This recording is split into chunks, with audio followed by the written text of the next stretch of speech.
well. Oh yeah. Yeah.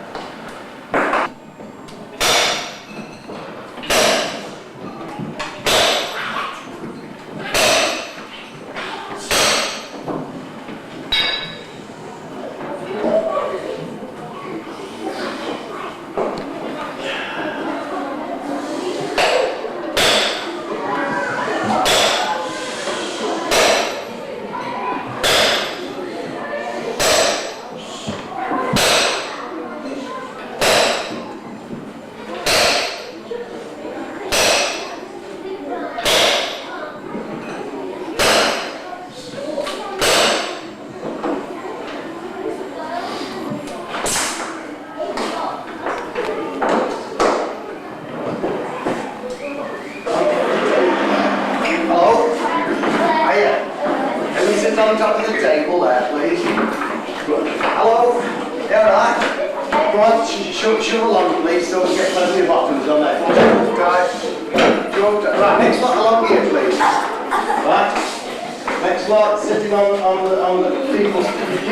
Along here, please, keep people's toes warm.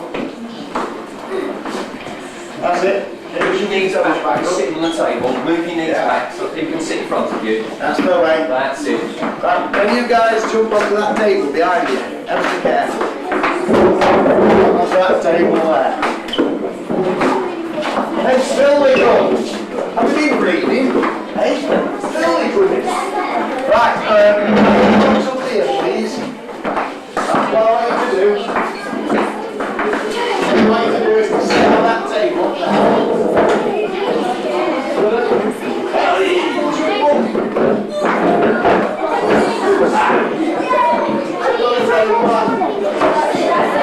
Splash it.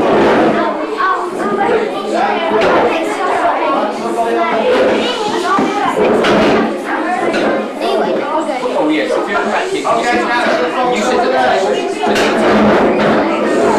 Dreaming. Bit more.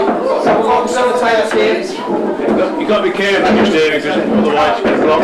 Yeah, alright, okay. Is your table not, as long as your table's not touching it, we're alright. Yeah, that's not okay. Just get too many people just right in front. And, Oh right, yeah. Is she in the way? Yes, I think so, yeah. Right, you have to sit there. Right. You're alright there. No one round. See better when the lights go on. Get yourselves comfy. Right. Get yourselves nice and comfy.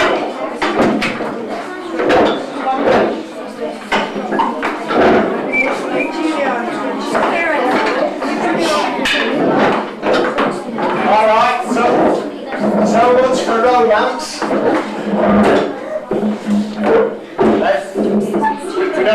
We don't look as romantic in this sort of life, eh?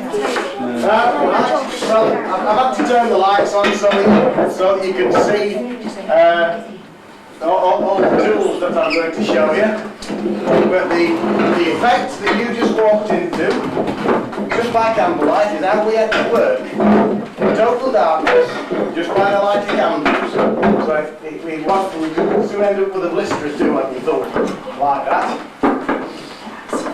Right, well, I'm going to divest in a moment, so there's no point for him.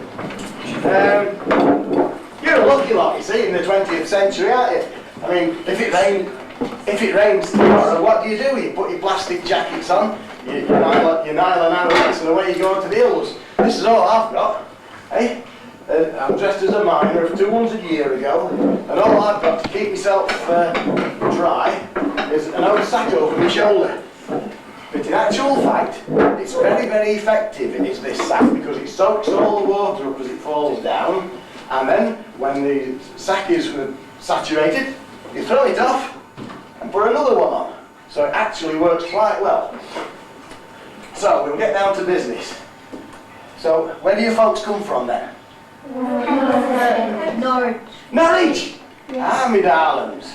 Oh, Norwich, when the weather's bad here, and my family needs some holiday, we quite often come down to North Norfolk coast. Wells next to sea. Anybody go there? Hey, lovely spot, isn't it? Anybody eaten samphire? Yeah. Samphire, right.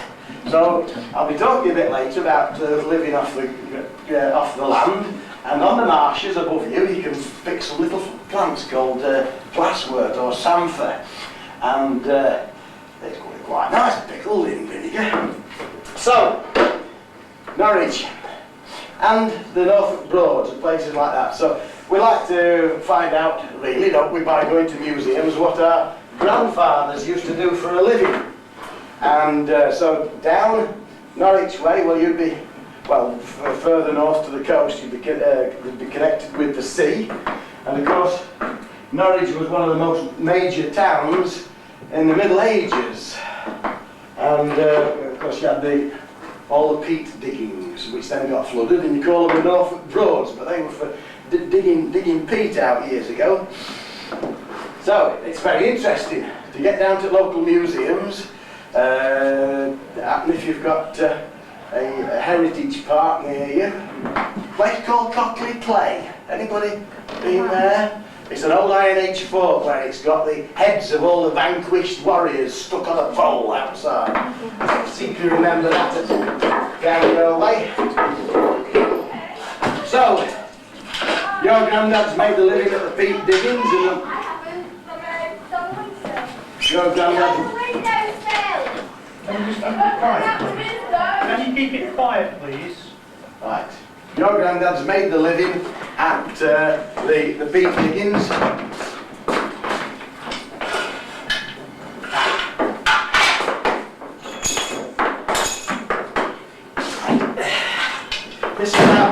This is what our granddads did for a living. Like digging out the mineral riches of Derbyshire.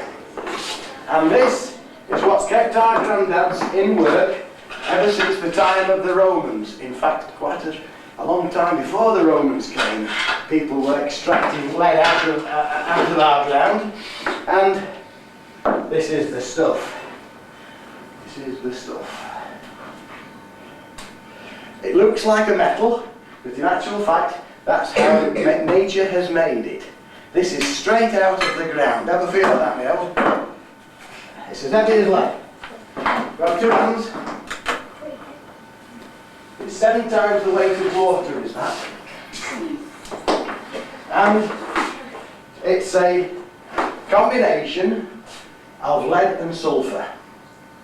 So us miners got it out of the ground.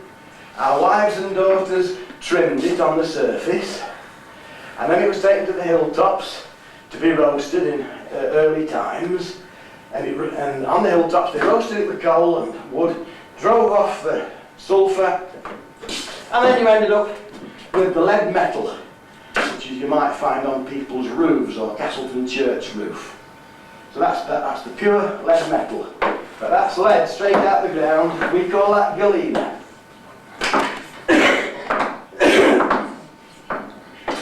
Have you been down any of the caves yet? Yes. Which one? Tree Cliff. Great. That makes my life a lot easier. They're very good guides at Tree Cliff, and they will have told you all about where the limestone comes from, won't they? Right. The limestone that Castleton is built of, this building is made of, and it's this stuff.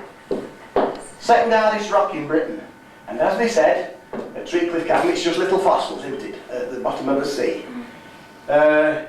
Millions of years ago, 320 million years ago, we were on the other side of the equator, under a shallow tropical sea, and all these little fossils were slowly accumulating, and it made this rock.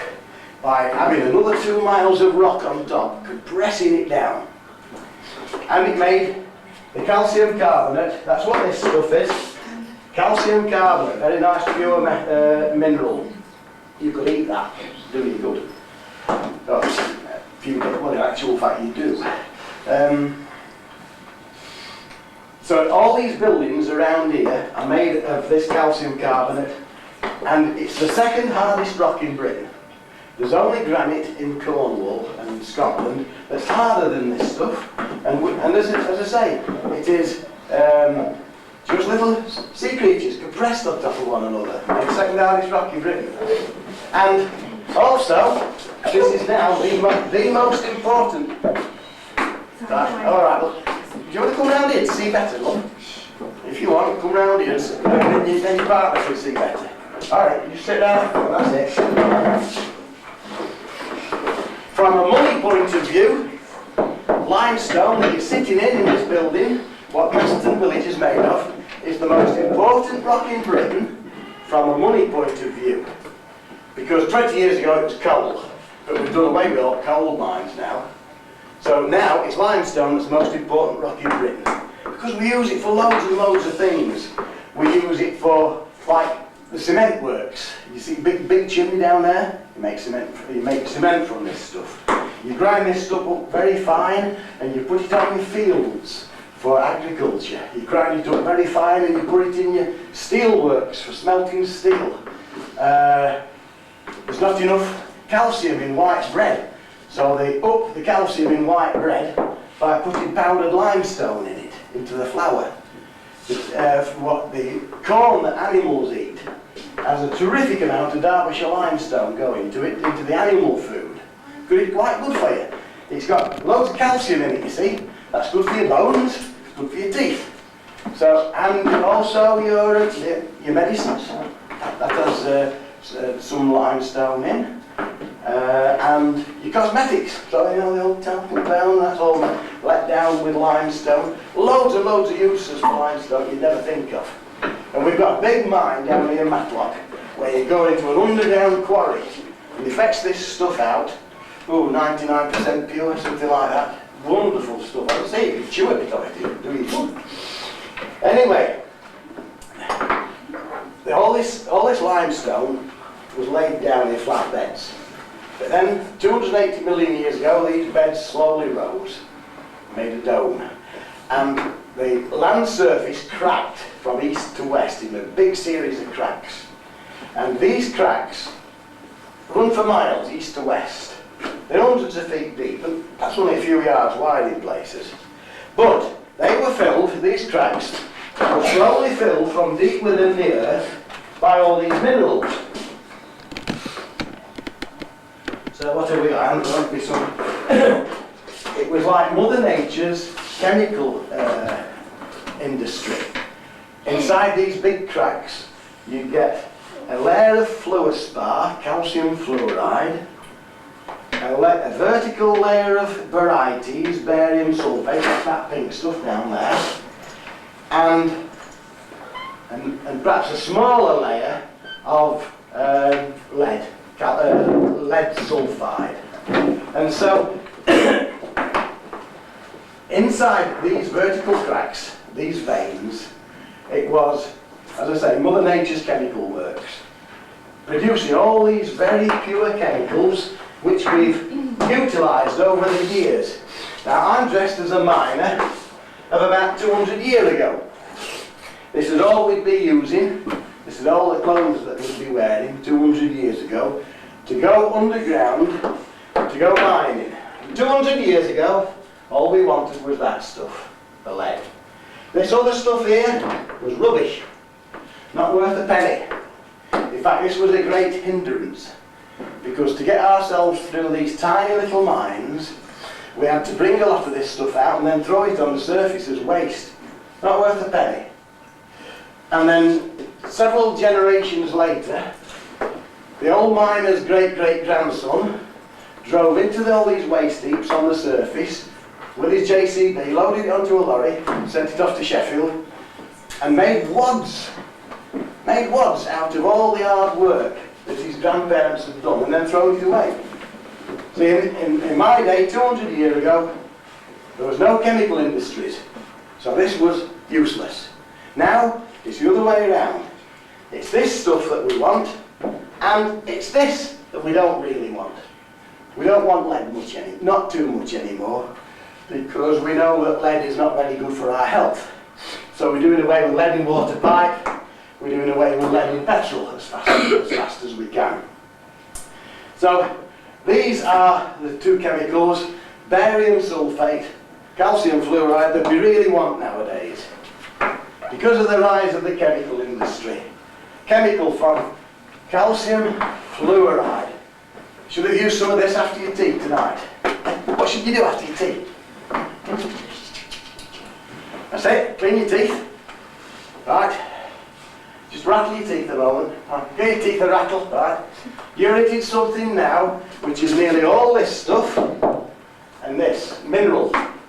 And you made it up out of your own blood and your own bones. It's a clever thing, the old human blood. And to stop you having to go to the dentist too often, we put you this in your toothpaste. Only we convert this to the sodium. From calcium fluoride to sodium fluoride for your toothpaste. Loads of other uses, smelting in steelworks. Now this other stuff, barites. This is barium sulfate, yet another very pure chemical. And we threw this away in thousands of tons, not worth a penny. Now this is worth about £40 a tonne, that's worth about £70 a tonne. And 200 years ago, not worth a penny. This is used on the North Sea drill rigs. When they're drilling for oil, they need a lubricant for the drill bit as it goes through the rocks of the seabed. So, for the lubricant, like in your dad's car, the oil in your dad's car, they mix this with cat litter. Can you believe it? Hey, you know the old tray that the pussycat goes in? That's a special rock from Greece called bentonite. It's cat litter. So you mix this with cat litter, shove it down the hole, and it lubricates the drill bit. Now there's loads and loads of other uses, and it's a terrifically interesting story, the use of our minerals. I have no time at all to go into. So here's something we made earlier. This is a couple of sheets about all the uses of our mineral riches of Derbyshire. Give it to the boss. Right, we must press on.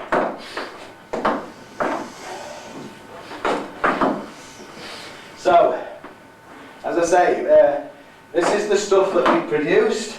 These are the tools that we produced it with. And this is more or less how we would go to work. Because if you remember, down Tree Cliff Cabin today, it wasn't a bad temperature, was it? About 50 degrees. And it's like that in the middle of winter, when it's really cold outside. It's also like that in midsummer. So when you go into midsummer, it's a bit chilly, it's still 50 degrees. So as long as you're wearing a nice woolly jacket, that's where I've put him. I've got my woolly jacket. Hold on a minute, thank you. There's my woolly jacket. Perhaps 2 or 3 vests. I'm not wearing any vests tonight, it's too warm in here. What's boots with wooden soles called? Clogs, that's it. Then I've got my gaiters to keep my trousers out the muck. People also wore the leather boots, you know. Boots with leather soles. But they were quite expensive, and when they wore out, well, in my dad's day, you could take your old boots, worn out boots to Sammy Dakin, the cobbler at Bradwell, and he'd rip the leather soles off and put your wooden soles on the same uppers. That meant that you got 2 lives out of 1 pair of boots. Now that were vital. In the old days, the modern era. How can I take these guys? Look at him. How can I take these guys back 200 years when he's got his DD? Hey? 200 years ago, after we'd paid for our gunpowder, after we'd paid for his candles, we only had a few pennies a week to feed and clothe their families. So people lived off the land, they had little farms, and didn't wear clothes. This is called a union shirt. Now a lot of our ladies in the village used to do cotton work, and we were very lucky round here because we had a mixed economy. Some places in the country have only got coal and steel, and if those industries fail, then families are poor. Now, around here we had a big mixture of industries. We had the mining, we had the quarrying, we had the agriculture, and also we had textiles. So the Industrial Revolution started around here with Sir Richard Arkwright of the cotton mills 200 years ago. So we had what's called a belt and braces economy. And you'll have to ask the adults afterwards what that means. Belt and braces. Down my neck I've got a bit of silk for a bit of comfort. Now, about 30 miles away on the other side of Buxton is a little town called Macclesfield. And that was famous for the centre of the silk weaving industries. And we had silk in these villages as well, silk mills. So you can see that our people had quite a nice spread of jobs to go to. So then I've got my waistcoat on, with 2 or 3, you've got to have plenty of spare candles with you. And, you know, I've been doing this talk now for about a dozen years. And about 2 years ago, this fashion caught on, and everybody down the disco were wearing my shirt and this sort of waistcoat. I think that fashion's gone now, right? But I'm just an old trendy, I am. Yeah, everybody were on with the granddad shirt. Right, me hat. Now, if you've got folks going to a quarry nowadays, you'll put your plastic hard hat on. Well, there's no such thing in my day. On the other side of the cement works was the little village of Bradwell. Famous lead mining village. And they used to make these hats out of recycled rabbits. They'd been shooting on the hills and got a bunny or two for the pie, and they would use the rabbits. We wasted nothing. We wasted nothing in the old days, and you'd use the rabbit skins, or they make them up out of felt. You stick a lump of clay on the front, stick a candle in it, and that's all the lighting you've got when you're going down hundreds of feet of ladder ways. So your clothing's quite important. But they didn't have much in the way. We had to mend everything. Look, I've got my old jacket's a bit tall here. Some men's there. Some darns around the back here. What does darning mean? What does darning mean? Go on. Sort of sewing. Keep going.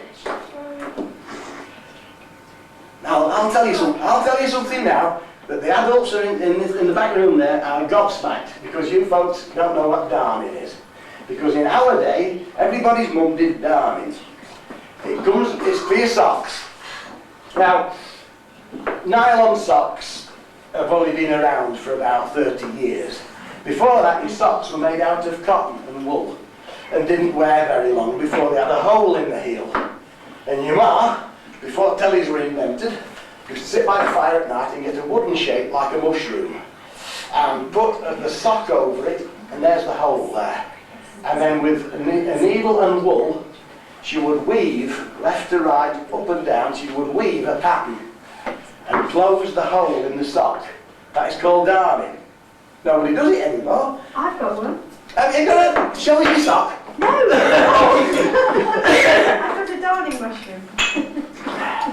No, you're not as old as me. You can't remember that. No, it's my mother's. Right.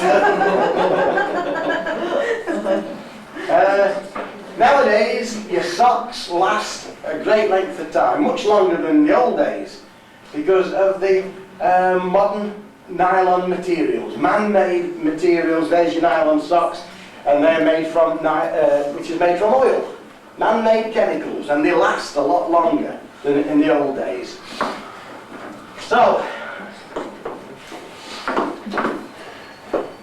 just wearing this simple kit and this hat upon my head, you would wear a candle like this as you were climbing down into the mine. And you would be climbing down, in some cases, hundreds of feet coming down. Because if you can imagine, this is a plan of the hillside. With the Eye of Faith, that's the hilltop up there, and then the castle is here, and then the hillside coming down towards Castleton. Right?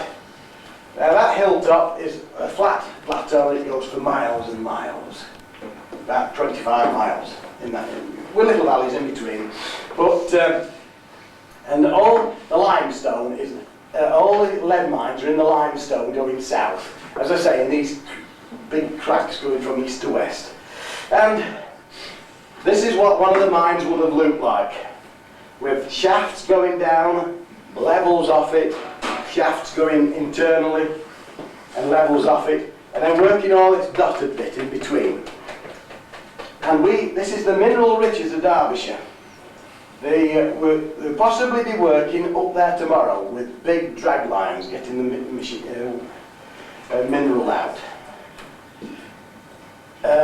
And we did that 2,000 years ago, but with just pick and shovel 2,000 years ago. Who do you think were the first people to come and get our lead off us?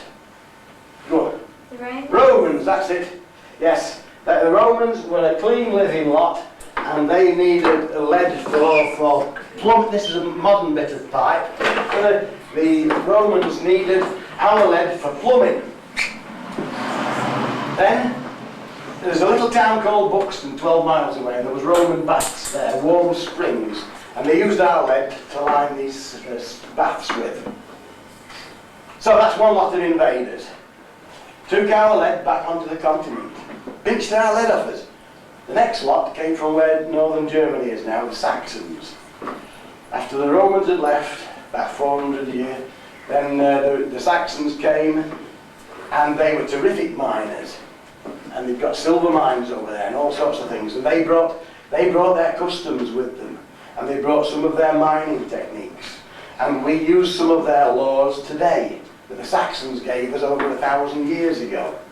The trouble with England is, it's no bit history, isn't it? I'm talking all these invaders coming, but sometimes when I'm talking to American visitors and they haven't got that depth of history, they're absolutely jealous of us. So, the Saxons, and then came the lads from Northern Europe with horns sticking out their ass. Hey, who were they? Go on. The Vikings. That's it.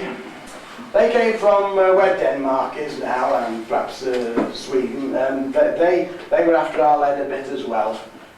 One very sad thing though, they never had horns sticking out their ass. It's a cartoonist's dream, is the horn, and they didn't have those. Don't matter. But they gave us quite a lot of words. Just a bit up from the mine that you went to, Treecliff Cavern, is another mine called Odin Mine. And quite often, did you go there? We walked down there, we didn't go in it because it's No. not safe. Did you see the crushing wheel? Yes. Right. Where the crushing wheel was Odin's Mine, named after one of their gods. We quite often take names that I'm very interested in names that we are very used to every day of the week. What's today called? Yesterday was Tuesday, I think. Yeah. And that's Wednesday, and that's named after Woden again. And tomorrow is Thursday. And like your calendar months, like October and November and December, they're named from the Roman names for the month. Like July was named for Julius Caesar, and August was named for Augustus. So your names ever so interesting. I'll get onto them a bit later. So, where's my little map again? After the Danes, after these Vikings, you're getting the idea now, aren't you? That every time we had another lot of invaders come and block us in England, we came straight up to here and pinched our lead off us. That was the point. We were very economically, a great economic prize to any invaders. Because, why was that? Nowadays, we are hooked on different sorts of metals. We've got stainless steel, we've got aluminium, we've got brass, we've got titanium, we've got all sorts of different metals. In the old days, you've got a bit of rusty old iron, some very expensive copper, and lead. Not much else. So, our lead production in this area was terrifically vital to anybody's economy. And that's why some more lads came and built that castle up there. Right, he came in 1066, knocked the stuffing out of us at the Battle of Hastings, and they came from northern France. Who were they? They came from northern France. Go on. Was it the Normans? Normans, that's it, he's got it. That's it. They came from northern France. The only trouble was, once again, a bit of a thrower, they weren't French at all. They were Vikings who clobbered the French 200 years previously, and then come across and clobbered us. And they were a bit of a miserable lot and all the Normans, a bit grim. But they were fairly religious, and they built loads and loads of cathedrals and churches. And that castle was to look after the lead works, Peffold Castle above you.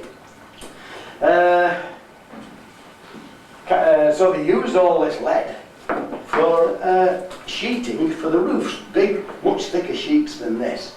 And Castleton Church is not covered with slates, but by big sheets of lead.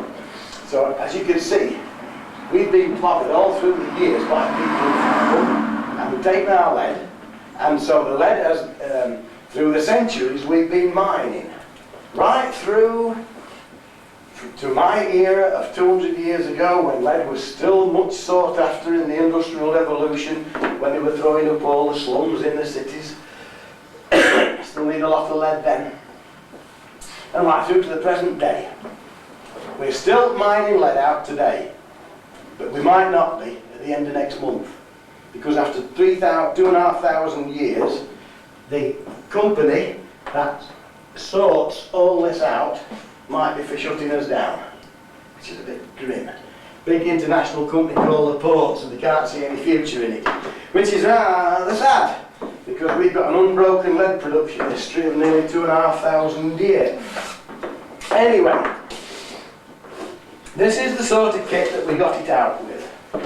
Right. I'll bring the stuff down. This is the most important. This is the slitting pick. Working quite tight places with that. But perhaps the most important was the pole pick. Here we've got a much bigger, heavier version. But it saved, it was two tools in one. Right, you've got both the hammer and the pick there. Very useful. Can you believe that this also is a pole pick? Just like that one I've just shown you. Imagine where my finger goes is a small wooden shaft. Right? And so there's your hammer and your pick. And why? Because a young lad would have used this. How old are you, friend? 10. Nice and wiry though, and looks like a strong lad. Right? Thing is, 200 years ago, kiddies didn't go to school. Kiddies in the city, hang on, before you shout, just listen to what I've got to tell you. Kiddies had it terrifically bad in the cities, working in the steelworks and the cutlery in Sheffield, working in the cotton works in Manchester. And around here, little kiddies were brought from London as orphans, no mum and dad to speak up for them, and worked to death in some of our cotton mills. Beaten, starved, worked to death, and then buried. Little kiddies your age, younger. But you won't see that in many history books, because we aren't awfully proud of it. It doesn't appear in too many history books about what happened in the Industrial Revolution. But some of our mills in Derbyshire are infamous now for what they did to little orphans from London. Right? Now our kiddies in the mines were much luckier, because you'd be working with your dad. You'd be working underground with your dad or your uncle, and they'd look after you. And but they make you work hard. And the idea of this was that now some of our mines are only so narrow that only perhaps a very small person can get through them. And that's because you're following a horrible little string of lead. Terrible, not worth a penny. So your dad gets you picking away along there. Who knows, in 2 fathoms time it might blossom out into huge blocks of lead, and you'd never have to work again in your life. Now even modern geologists can't tell how some of these mineral veins lie. It's chance, it's fortune. I've just come past a mine tonight called New Venture, which means adventure. Like winning the lottery. It's like gold mining, you know, they've got into people's blood. You know, tomorrow we're going to strike it rich along this vein. And so everybody, it got into people's blood. You know, like next Saturday night we're all going to be sorted when those 6 balls come up, aren't we? You know,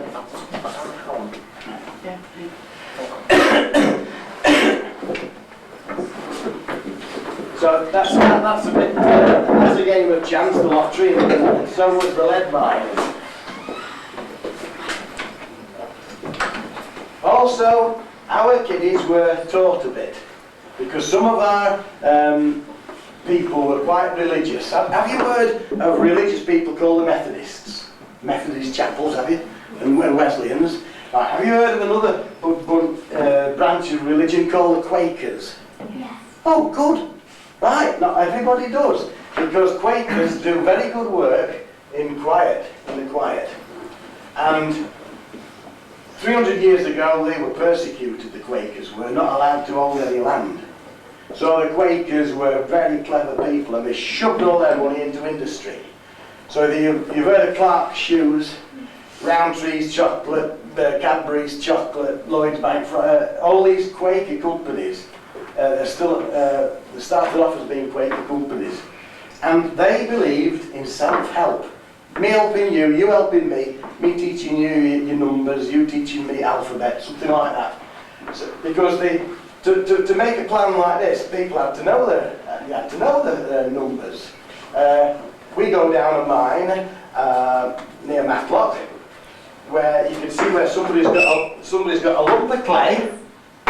Right, slammed it up the wall, and then written J. Taylor, aged 12 years, in beautiful writing. And that's about 130 years ago. But in towns, possibly then, kiddies won't be able to read or write. So our people were a bit better educated, because they were perhaps more religious. And the Quakers put a lot of money into the lead mining. And around here it was known as the London Lead Company, and we knew them as the Quaker Company. Right, I'm not getting very far. Here's something that we call a mattock, and with this you can dress the mineral out of the clay.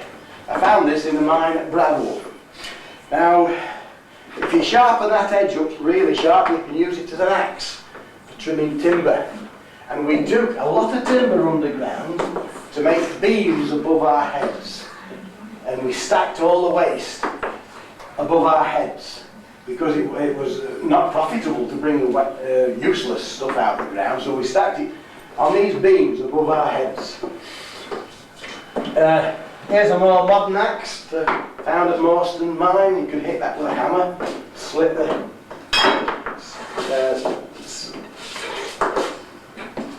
the wood down the grain.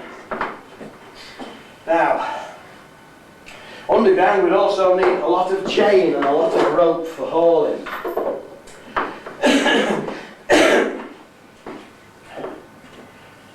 Nowadays, if somebody wants a wheelbarrow or some rope, well, we have to go to Sheffield, B&Q, don't they?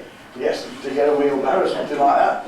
Right, 200 years ago in my day, the trip to Sheffield would have cost you a fortnight's money. Because in the days of the stagecoach, travel was horrifically dear. So nowadays we hooped on cheap transport. But what we did have, instead of that 200 years ago, each village had its own craftsman. Each village would have, in Castleton especially, rope makers, candle makers, blacksmiths. So actually the villagers now aren't as interesting from a historical point of view as they were 200 years ago.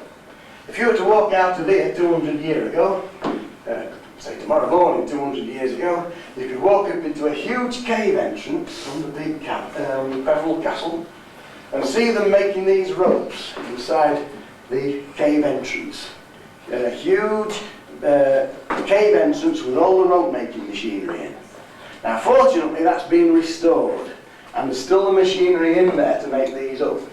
Then you could have walked around the village, seen a couple of blacksmiths making up the tools for the lead mines and for the farms and for the quarries.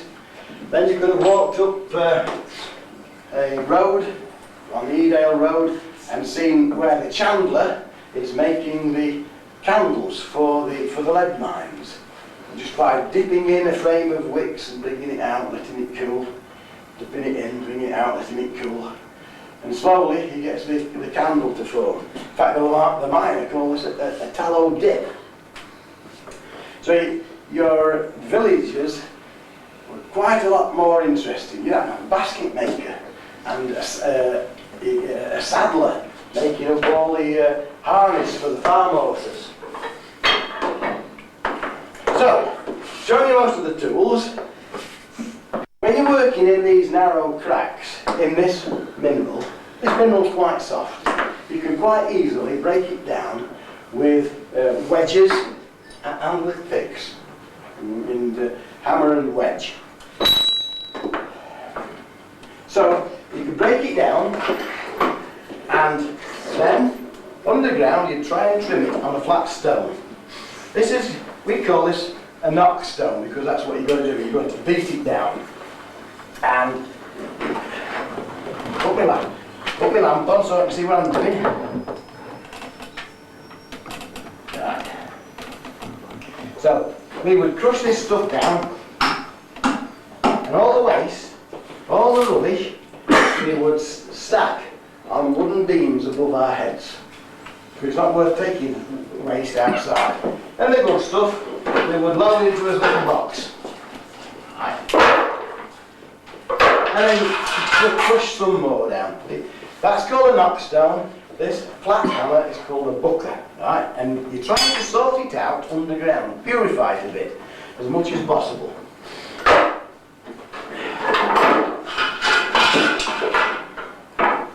And then, when your little box, what would we call this nowadays?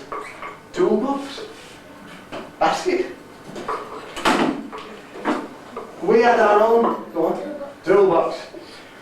We had our own language almost, and our own set of laws given to us by those old Saxons years ago. And to us, this was called a whisket, right?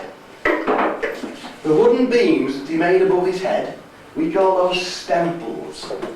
Nowadays, what would we call this? A hammer and a chisel? To us, this is called a gad. As you can see, not only was it an industry, but it was a culture as well. It was a way of, it's not just an industry to us, it's a culture, it's a way of life. And some people at the back who are making that video over there belong to the mining museum at Matlock Bath. And we're all amazingly proud of the ancestors who went before us. People write books and magazines about the mining.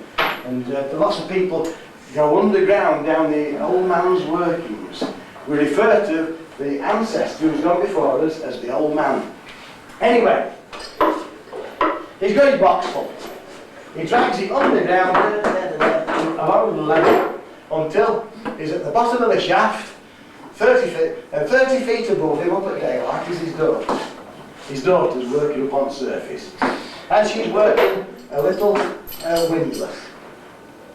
And with this windlass, she'll lower him down a chain or some rope. And he'll fasten on his whisket, and away he'll go up to daylight. The lead miners then finished with it. The men are finished. This is where the ladies take over. Now, in Yorkshire and Scotland, the miners had the coal miners had the little daughters working underground. Dreadful. But and that was the coal miners. We were much more chivalrous, the lead miners. We had the women outside in the wind and rain. We never had them underground, right? And we had little boys working underground. Now in the coal mines, in Yorkshire, did you ever know, have you ever known in history books that only 100 years ago, little boys, 3 or 4 year old, were kept in dressers, right? And maybe you don't know that, but they were. There's one way of keeping them clean, right? We've got a record in Yorkshire, Southampton I think it is, of a little boy going to work in a coal mine still in his dress. Hey, that was grim. That was grim. All he did was sit next to a trap door all day, letting the tubs through on the railway and then shutting it behind. It was called a trapper. With only, they wouldn't even give him a candle. Sat in the dark with rats for company. Hey, that's what the Industrial Revolution was like. So it's better to go to school, isn't it? Hey, you were giving me a bit of punishment about school, but it's a school we got windows and radiators, haven't we? And no, it was grim, the Industrial Revolution was. So, the ladies took over the job on the surface of trimming the lead even further. And you saw that crushing wheel up at Olding Mine, they would work that. And then the lead was really purified to be sent off to the smelts and to the market. The market was London for our lead, but the roads were so rubbish that the only way you could get the lead away was by river, right up north to Hull, and then down the coast, because the roads were rubbish. And after the ladies had crushed the lead at Olding Mine, the way you saw that crushing wheel, it would be measured by the barmaster, and then it would be sent away to the smelts. And very early times, the smelts were up on the hilltops, and the only way to get up there was on pack horses, because the roads were rubbish. In the Peak District, we've got the best existing pack horse routes in Britain. If you go out tomorrow and look at our hillsides, you'll see them scarred with deep gullies. And they are where the little pack horses came through, strings of them bringing salt from Cheshire, taking our lead away. If you were here 200 years ago, now, go actually outside that door and listen to the pack horses coming down Winnitt's Pass. You'd hear the lead of the pack horse with the bells tinkling. There'd be about 30 little Galloway ponies with salt on either side of them, taking the salt through to the West Riding of Yorkshire, taking our lead away. So, in the very early times, the lead was taken up to the hilltops above Chesterfield, above Sheffield, and on the hilltops they dug big pits, which were filled with wood and with layers of lead. And then on a windy day they set fire to it. And this is lead sulphide. The heat drove off the sulphur, and out came pouring at the bottom of these pits the lead metal, which was caught in ingots. Now some people thought that this looked like a mother pig feeding her babies. Right? So you've got your when this stuff is molten, it looks like a silver river when it's flowing. You come out and it was caught in ingots on either side. Pigs of lead. Now one of your best sources of history, and a bit of fun as well, are pub signs. Always look out for interesting pub names and pub signs. We've got an old pub, I think it's abandoned now, but near Matlock, called the Pig of Lead. So that refers to the ingots that we made from the molten lead. So from the lead, you can make up all these different bits of tools and things. How many of you got chimneys on your roof in Norwich? Right? Right. Still supporting our lead industry, because when you get home, have a look at the side of your chimney and you'll see strips of lead turning the water away. And lead is still, man has not come up with a better substitute than lead for building with. What's the most important thing in Norwich? Something you don't see. Oh, I hope you don't. You can't live without it. Here's a clue. Some of the streets. You can't live without it. Drains. What happened? Well, where do the drains go? Sewers. Sewers. The man's got it there. The most important bit in any city is your sewage system. And I'll tell you why. In some of the cities they tried to In some of the cities they tried to live without a sewage system. When they threw Manchester up 200 years ago to house all the people in the new cotton mills, they threw Manchester up so fast that they never bothered with sewers. And people would take the farm animals when they moved into Manchester. There were pigs in there, and your human waste, all getting into the water supply. And what happened? We got some terrible diseases.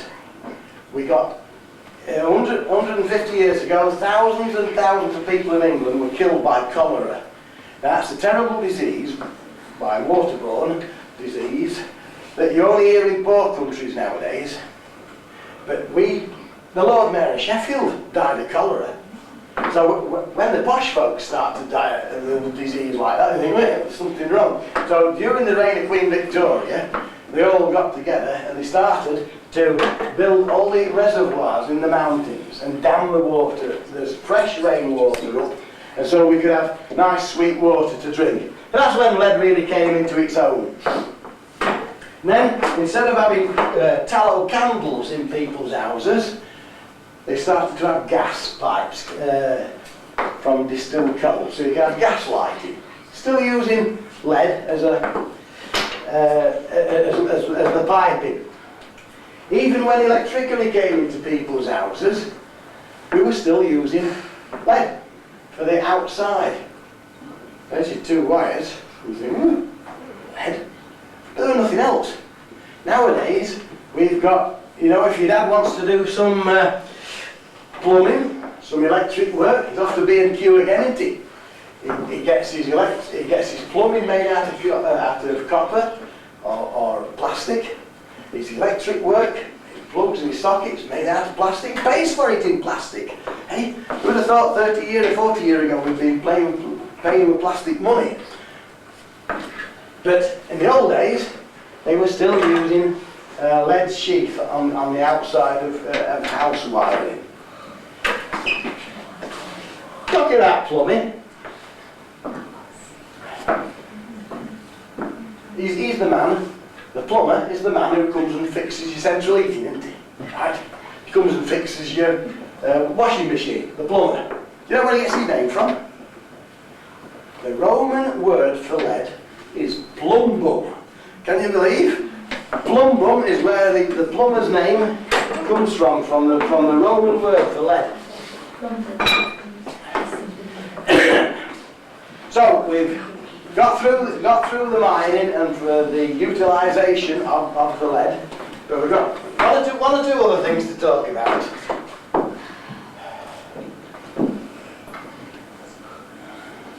We owe a great deal to the Chinese who gave us technology. The Chinese had got technology when we were running around in bearskins. The Chinese who had gunpowder, perhaps 2,000 years ago. But we've only used gunpowder for the last 300 years in the mining. It was quite expensive stuff. The Chinese had the compass. Now, the most primitive compass of all was a piece of iron ore on a thong, and we would. That's what the mariners used. That's what the Chinese introduced to us. So the technology that we used was exceptionally primitive. How long have we got, sir? We're still all right for time? Yeah. Greatly. When you come back to Castleton, you will perhaps go another time and go into the mine on a boat at the bottom of the Woodall Pass. That boat goes into a very ancient lead mine, and it was driven 200 years ago by people who were trying to do what the Duke of Bridgewater had done, and he sent in a canal into the heart of the coal mines, and he made wads of money by sending a boat into the coal mines. We thought we'd do the same. Only trouble is, we forgot it was the second hardest rock in Britain. And it took him 11 years to drive this mine. Using gunpowder. But we mined for 1,500 years before that with no gunpowder at all. And yet, in some places we had to drive little tunnels to interconnect the mines or to do the draining. And using this, a hammer and a small hammer and a wedge, a bloke would lay on his side in a tiny passageway and trim down the sides of the passageway. And he'd make it big enough to get his body through. Narrow at the head, wide at the shoulders, narrow at the feet. Same shape as a coffin that we put dead folk in, right? And we can go along some of these coffin levels for hundreds of feet, and it's perfectly smooth inside. You just see these marks on the chisels. And you're crawling along, and there's a river running between your legs, because it's a drainage tunnel as well. And this is before the days of gunpowder, because gunpowder was a bit too dear for us. And how much distance do you think he'd make in a day? Give it me in new money if you want. Laid on his side. About a pound. How much distance? How much distance would he make in a day? Oh, about a yard, something like that. 2 inches. Or in new money, 5 centimetres. If you like new money, 5 centimetres he would make in a day. And you think, goodness gracious, why did he bother? Well, in old days there weren't that many jobs really. Nowadays you can go and be policemen and nurses and lorry drivers, can't you? In old days there wasn't that much in the way of labour. So you either went down the mines or into the quarry or starved. And these interconnecting tunnels were very important because they were for drainage levels. And we call them coffin levels because, as I say, they were very tight on.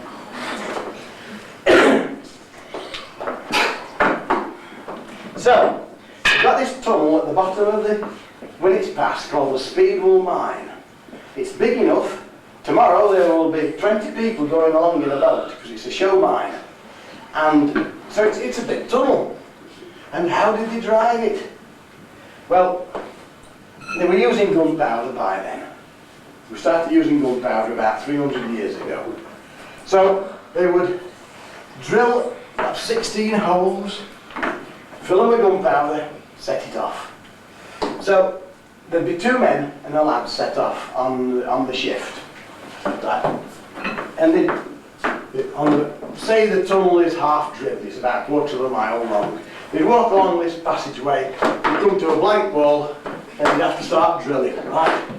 And one man would turn the steel, and the other man would hit it.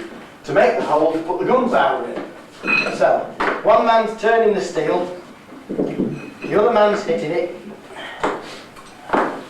About 20 strokes a minute. But every time you hit it, it has to be turned. Otherwise, it would bind up. That's all it is, it's just like a big chisel. The borer. So he would keep on boring until it was about 1 foot deep. And then they'd have a bit of a rest and then start. They have to put about 16 holes in at least. So they've drilled it takes about an hour to drill a hole. Well, so 4 holes, it's dinner time, isn't it? Well, what do they take underground? Hey? Now, let's put air in your chest, this is just the stuff. Now, this is what you'd eat if you were lucky. If you were unlucky, you'd just take some dry bread underground. Heaven.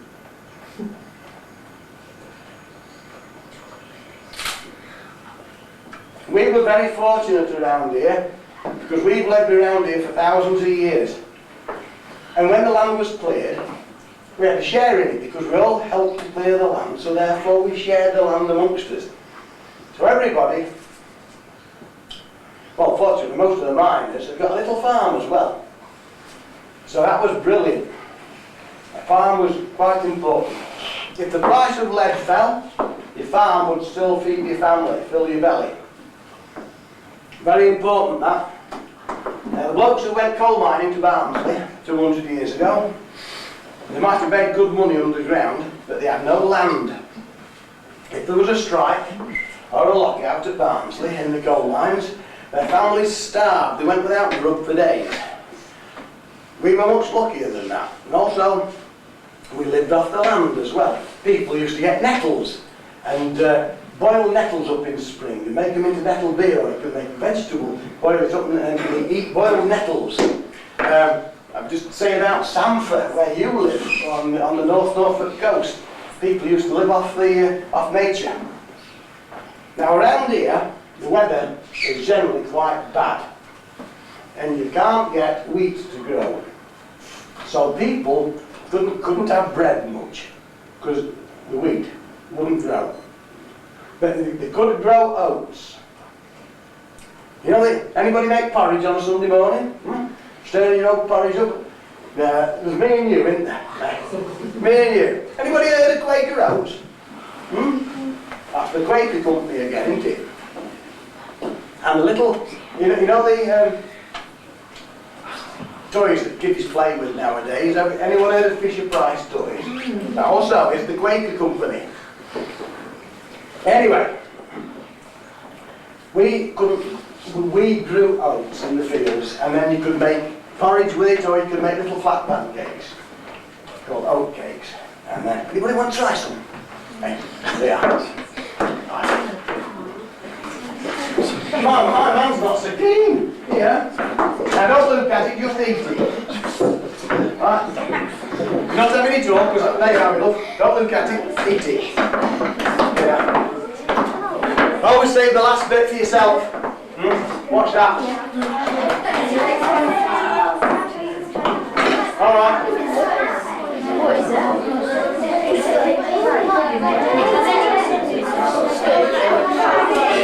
Alright. Stop. It's done, isn't it? Right. That's good for your health, is that? Hang on. Quiet, please. Hey! I'm now going to give you the best lesson that you'll ever have in your life. What's the worst thing you can do for your health? Come here, you big stuff. Go on, you get mad. Well, that's what you would eat if you were lucky on a good day. Right. Hang on. What's the worst? Hey! What's the worst thing you can do for your health?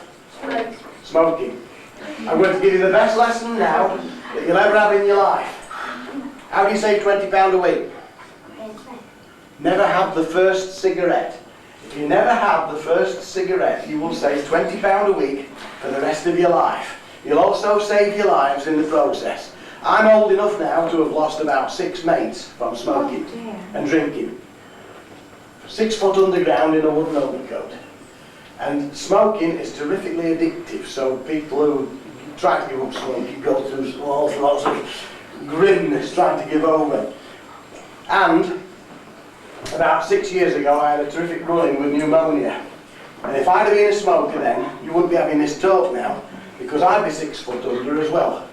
So smoking, this is the best lesson you'll ever have in your life. Don't ever have the first fact, but the headliner didn't know that. And besides, once again living next to the land, he picked the little flowers that grow in spring called coltsfoots, grow in wasteland, and he smoked them underground in his clay pipe after he'd had his dinner. Hey? Now in a coal mine you get put in jail for that, smoking underground in a coal mine, but we're in hard rock mining, and there's no fumes and gases.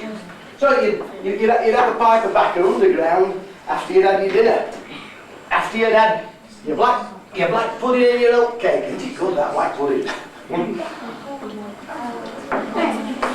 What's black pudding made from? What's other blood? What? Pigs. Pig's blood, that's it.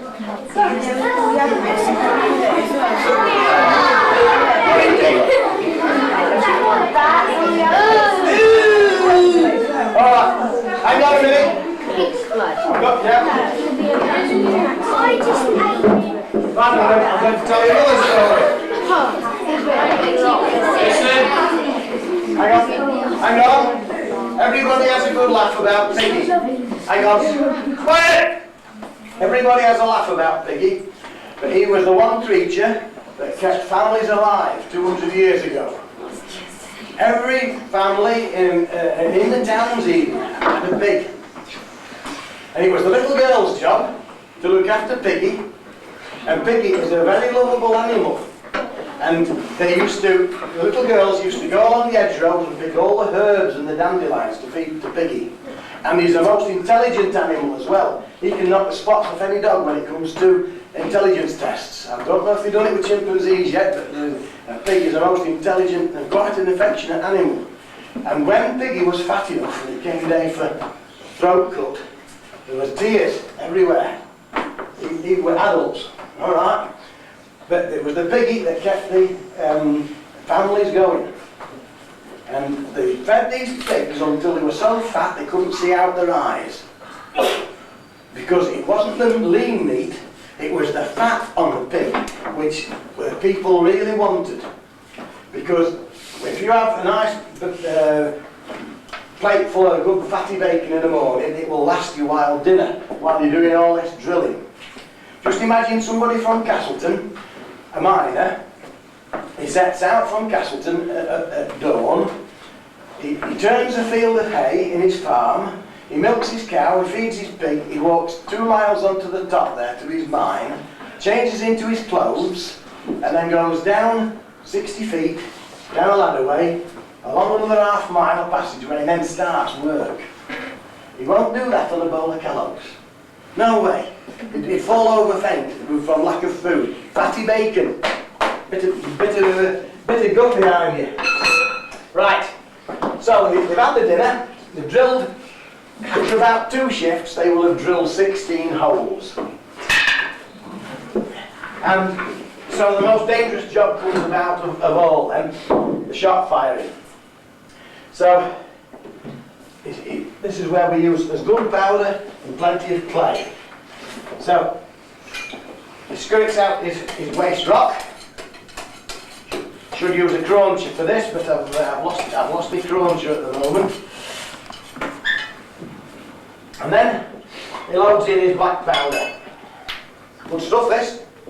Given to us by the Chinese, this was, you know. And it's quite complicated. The black powder, well, we started using this in warfare happened 800 years ago, but it's complicated stuff. Gunpowder, black powder, is a mixture of charcoal from slowly burning wood, mixed with the yellow element, which is sulphur, mixed with saltpetre. What's saltpetre made from? Saltpetre is made from distilled animals' wee. Right? You get me? Yes. And next to the gunpowder factories, it was made from distilled human wee. And people, hey, what an easy way of making a living. Hey? Right, so you gunpowder factories. They always blew up. So you needed lots of black powder in this hole. And then it has to be round home. And at this stage, you use a shooting needle and a rammer, both of which should be made either of copper or wood. So you're ramming your powder home. Why should it be made of wood, your rammer? Sparks. In our village, there was a lady there whose uncle was killed by a rammer in the quarry. He was just using a bit of old iron bar, would set off a spark, ignited the gunpowder and shot the rammer through him. Blood, guts. And that happened so many times during the driving of the railway tunnels.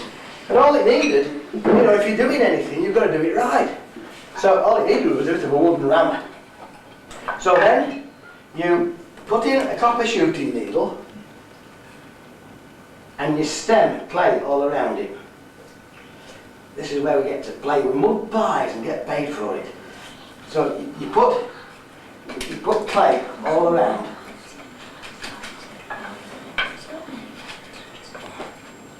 If you didn't, so you're holding the gunpowder into place with damp clay. Then you bring out the shooting needle. Now you've got a hole for the fuse. And what a fuse! In living memory, almost in living memory, sorry, people have gone out into the fields and got straws of wheat, and down south in the south part of the county.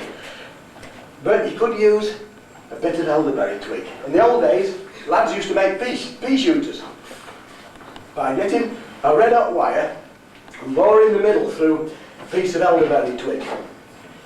So, okay, we've bored the middle out of the elderberry. You've just now filled it with black powder, and so you've got now a tube of black powder going through to the charge behind. Still very dangerous. Those fuses will be quite a lot longer than that, but still deadly. So then, we got a piece of paper, and soaked it in saltpetre again, that stuff I told you about, and put it in the end of the fuse. That's called a slow match there. So you'd have about 16 of these at the end of the tunnel. And then the most dangerous job of all, the shot firer with the candle on his hat. He has to start off and light number 1, number 2, number 3, number 4. Right? You get the point, don't you? You get the point. By the time he's lighting number 16, number 1 is getting frightening. So this is a straight tunnel where the people are going on about. But every 80 yards or so, they knocked out a big cubbyhole at the side, where the shot firer could lay it down and then jump in out of the way. But still, it was the most dangerous job of all. And quite a few people lost their lives. We did have a lot of fatalities in the lead mines, but only 1s and 2s and 3s. Blokes killed at once.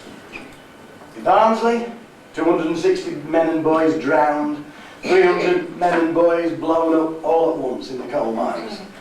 It was, I just don't know how the population of Barnsley managed to keep producing folk to replace all the ones that were killed. It was just a charnel house up there, it really was. Lead mining. The story of lead mining. I hope you'll agree it's quite a romantic one. Right, that is the end. Have you got any questions? I hope you've got loads and loads and loads of questions. Go on. That stuff that... Black pudding? That you put in the sort of the sandwich thing. Yes? What is that? Right. The black pudding. To make a black pudding, now this is what I used to do when I was a little boy on the farm. I used to have to stir up a bucket of blood with salt in it. Sorry about this. And my mother used to boil up the black puddings in a big old iron cauldron. Right. Rip shirts up like this and make puddings inside. And the puddings are made of a gruel made up of the blood mixed with the leaf fat and spices and oatmeal and breadcrumbs. And you boil it up. And it's a northern delicacy, this black pudding. We wouldn't be without it. Fried, cold, it's wonderful. Yeah. And no more questions, it's Paul Hughes. Have I exhausted you all? Well, it is getting towards bedtime, I suppose. Go on. What's that word that was saying there? Oh!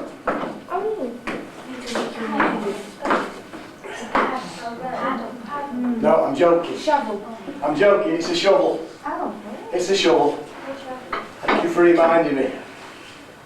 Sometimes this is a wooden shovel and a box like this, a whisket, were found at Odin Mine where he went today and dated as being 300 years old. Now you think to yourself, well, what on earth, why a wooden shovel? A metal shovel like this, 300 years ago, would cost a fortnight's money. Because you'd have to have the blacksmith make that up for you. And people didn't have much money 300 years ago. But they did have a lot of initiative and a lot of skill. So the miners made up all their own kit if they could. And sometimes, if you got a bit of metal, they would put an iron cap around the wooden shovel.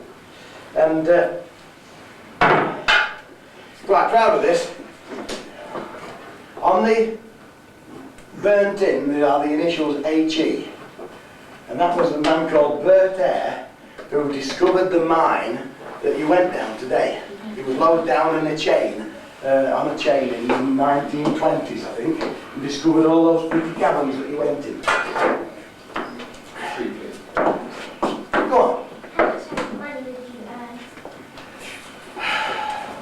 Not a lot. But in the old days, it were little family firms. So the harder you worked and the luckier you were about, getting into a rich mine, then you perhaps made good money. But later on, we were so deep in the ground that we had to have a lot of pumping done to get the water out. Then ordinary little families couldn't afford it. And that's when the Quakers and people like them came in and put all their money in.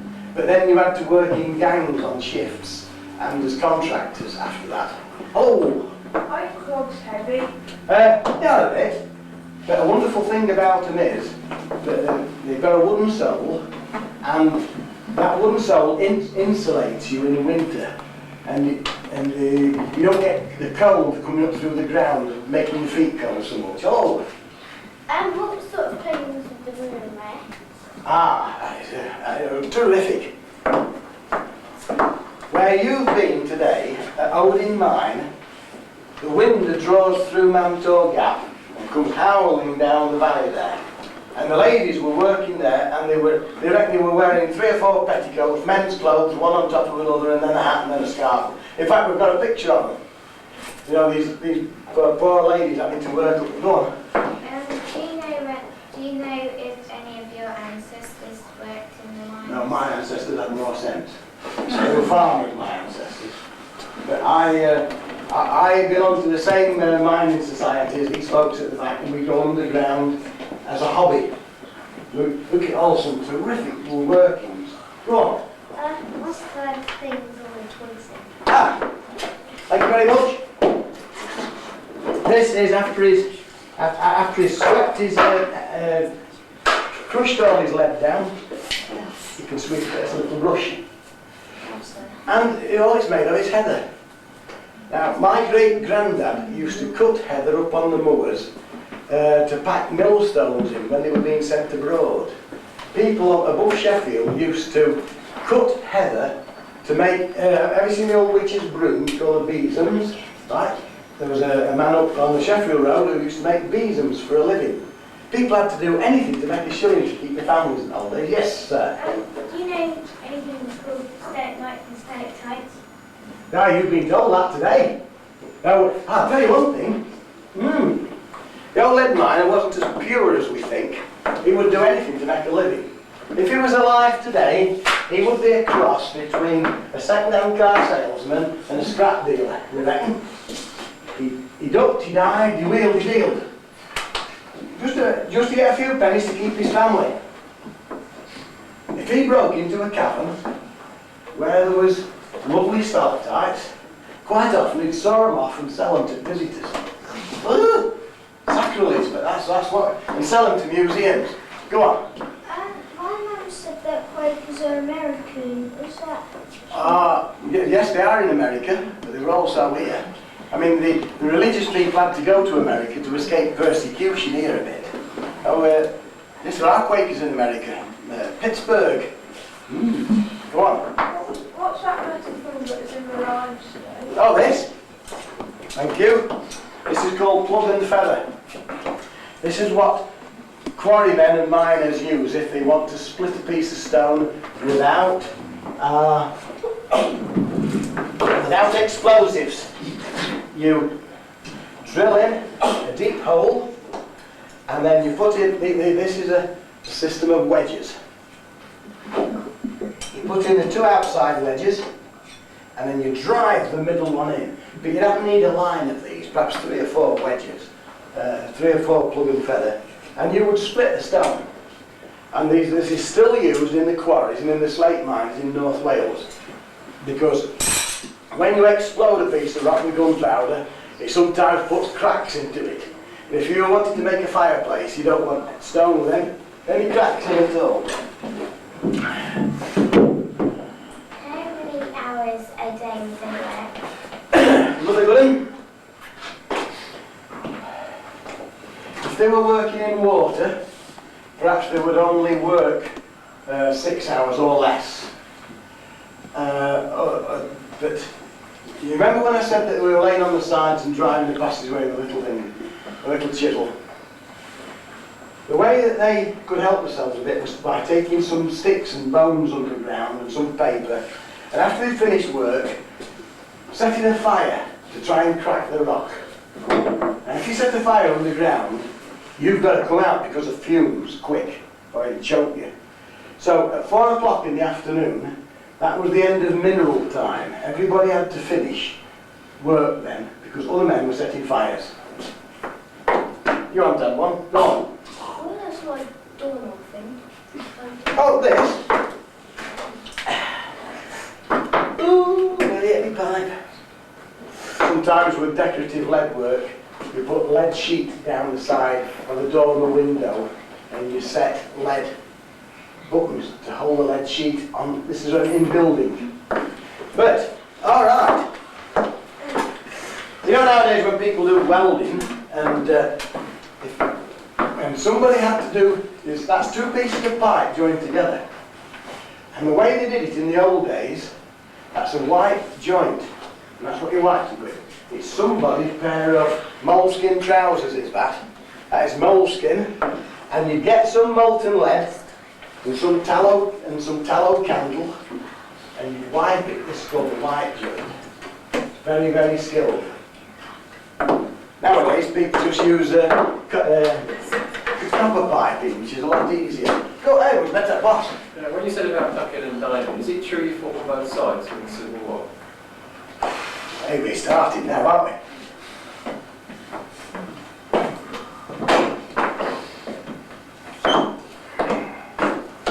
Well, we didn't use gunpowder till after the English Civil War. Right, can you remember the English Civil War with Oliver Cromwell and King Charles? Right, you've got on the English Civil War 300 years ago, you've got King Charles, you know, with all the flowing robes and the plumes in his hat, the Cavaliers. You've seen pictures of them. On the other side were the Roundheads, who were a bit grim. Oliver Cromwell versus King Charles, the Roundheads versus the Cavaliers. Who won? Not a bad lad, this. Not a bad lad. Somebody said Cavaliers only won. Yeah. But he's wrong, because it was the Derbyshire lead miner who won, because we were selling lead to both sides to shoot one another with. Right? It's not the, in a war, it's not the blokes who do the fighting and the dying who make any money. It's the merchants who supply them who make the money. And we were, in the English Civil War, the Derbyshire lead miner came out quite well, because we were supplying lead. So there's a pure lead bullet. That's much younger than the English Civil War. And here's another. This one isn't a pure lead bullet. This is out of a 45 revolver. That's the slug out of a cartridge of a 45. Now, as you can see, it's mostly surrounded by copper, but it's filled with lead inside to make a bigger hole in you.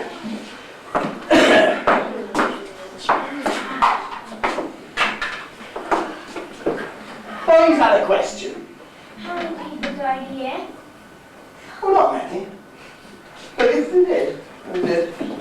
I mean, one poor bloke died on one of these climbing shafts because he forgot to knock the snow off his clothes. You know, just everyday mistakes, and you make one too many. Go on. Did you have a best friend working with you? Oh, a buddy, underground. You should have. You should have. No, I don't. Quite often they did. But nowadays, people aren't allowed to work underground on their own because of the. You need a buddy with you to go for help if there's an accident. Yeah. Go on. What's that kind of ladle? Ah, nice one. This is for smelted lead. You know when we hang a gate? A gate swings on a hinge, doesn't it? And sometimes that hinge comes out on a peg out of the gate post. If you look around here on the hills, sorry, there's your hinge and your gate swings. And that peg is set in with lead.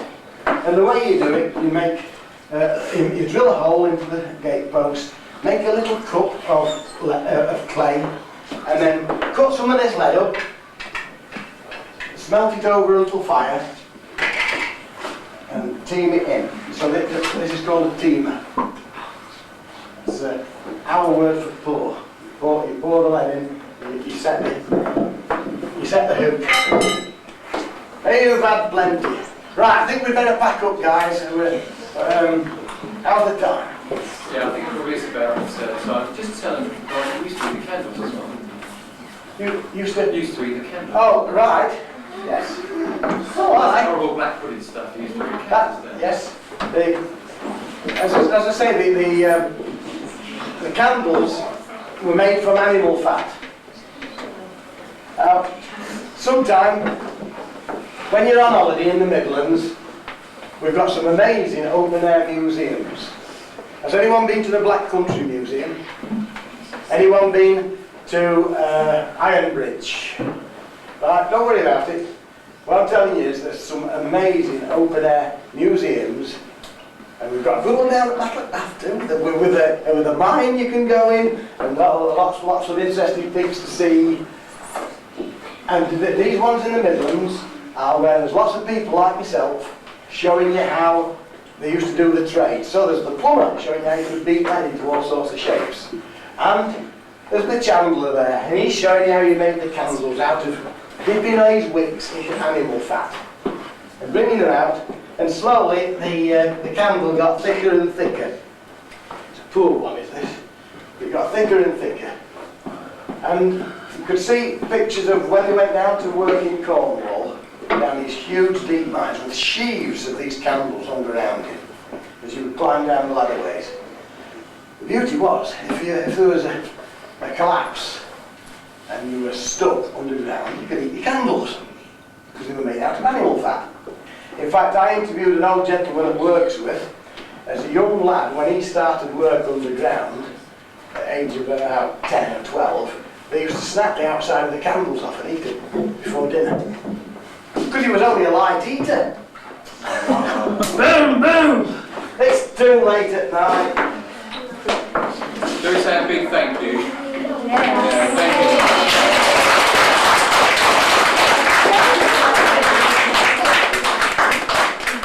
So with that, end of mineral time. Okay then. Right. I think this Christmas is a bit trapped in. Do you think you could leave the bucket in the building? What I'm going to ask you to do, when you go,